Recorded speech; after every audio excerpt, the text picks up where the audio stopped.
பஞ்சமூலத்தில் ஒரு பாடல் உள்ளது. யாரெல்லாம் சொர்க்கத்துக்கு போவாங்க? சிறு பஞ்சமூலம் என்ற நூலில் புலவர் காரியாசான் என்பவர் எழுதியிருக்கிறார்.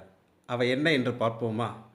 குளம் தொட்டு கோடு பதித்து வழிசீத்து உளம் தொட்டு உழுவயலாக்கி வளம் தொட்டு பாகுபடும் கிணற்றோடு இவ்வைம்பார் வட்டானை ஏகும் சொர்க்கத்து இனிது அப்படின்னு சொல்லிட்டு பாடியிருக்காரு. அதாவது குளத்தை மக்கள் பயன்பெறுவதற்காக குளத்தை அமைக்கின்றவன், குளத்தை ஒட்டி வரப்பு அமைக்கின்றவன், வயலை சுத்தம் செய்து அதற்கு வழியை ஏற்படுத்துபவன், பிறகு அந்த வயல் பாசனத்திற்காக கிணற்றை ஏற்படுத்துபவன் ஆகியவர்களெல்லாம் சொர்க்கத்திற்கு செல்வார்கள்.